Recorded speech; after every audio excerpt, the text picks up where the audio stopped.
All right, so we want to talk about sustainability. And we're at Flat Rock We're Cellars. at Flat Rock Cellars. My name is Tate. You're the man.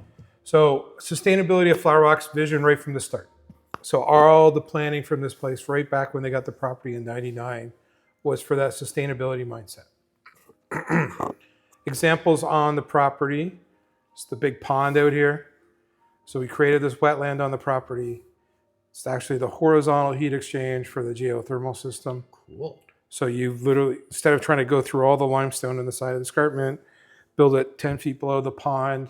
So all the heating and cooling runs through that system. Wow. So it's all self-sustaining. We need less electricity for that. Wow. The wine that you guys are trying right now is called Gravity, right? So you guys know why it's called Gravity? No, actually. Because reserve is boring. Everybody uses that term for their wine. Just means it costs more money, right?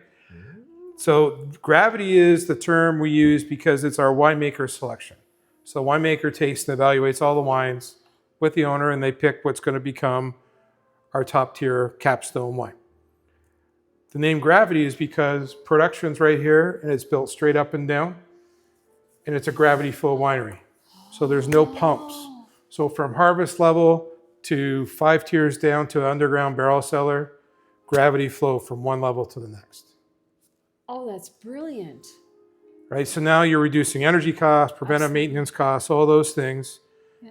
Diaphragm and impeller pumps put stress on wine, can take off flavors.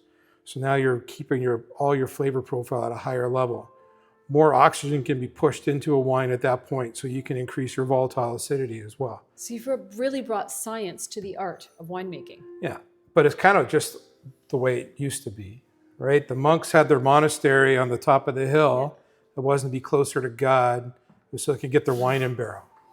We got a God effect Well going on put. with the sun behind you there. So. Actually, yes, you're looking very angelic in this video right now. Wow. Awesome.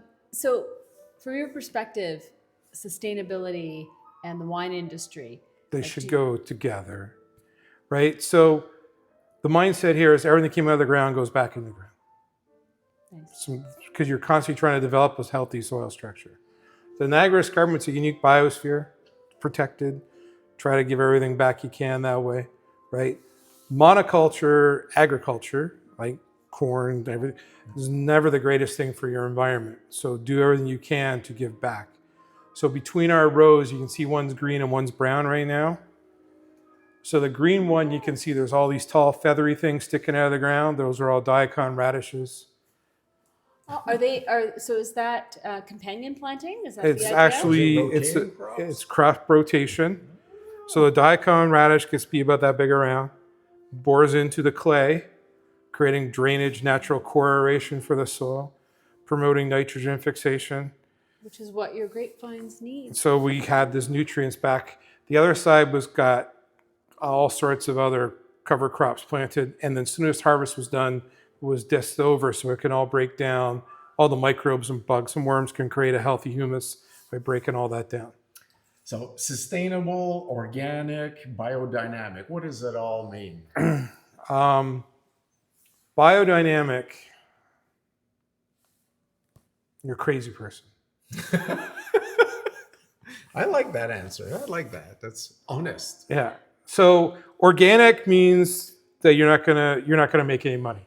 How's that? Okay. Right. So organic means you're not gonna apply something. You're not gonna apply a chemical. Right. Right. We've heard a lot about spraying. So some wineries are saying they're spraying less or they're not spraying. The government has control over how much you're allowed to apply, anyways.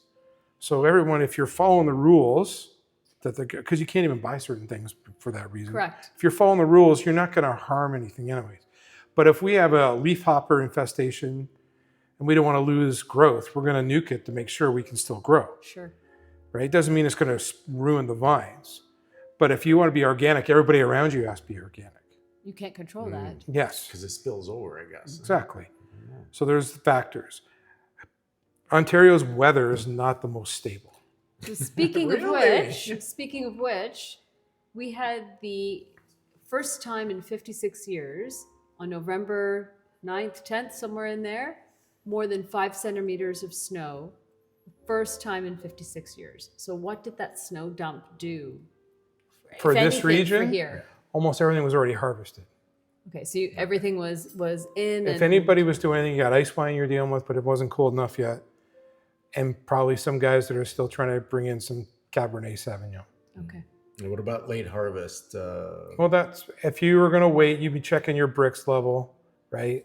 And if your bricks level's the high 20s, low 30s, you do a late harvest. So the amount of rainfall we got at the end of October and November is going to impact on a late harvest.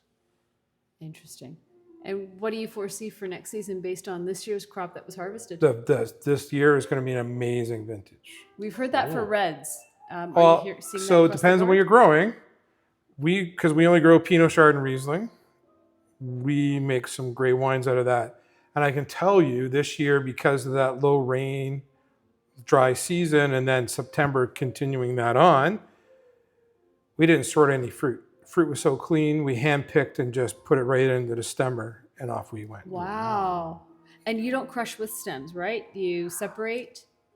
Only once in a while are you ever going to need stems for doing a red. You never do it for a white. But if you wanted to increase body in a red, you would add the stems. But there's only certain years where it gets hot enough for the stem tannins to be usable, not too green. Okay. Interesting. Cool. Tate, thank you. As Awesome. always, an education and an enjoyable sip. Thank you. Awesome. You're welcome. Thanks, Tate.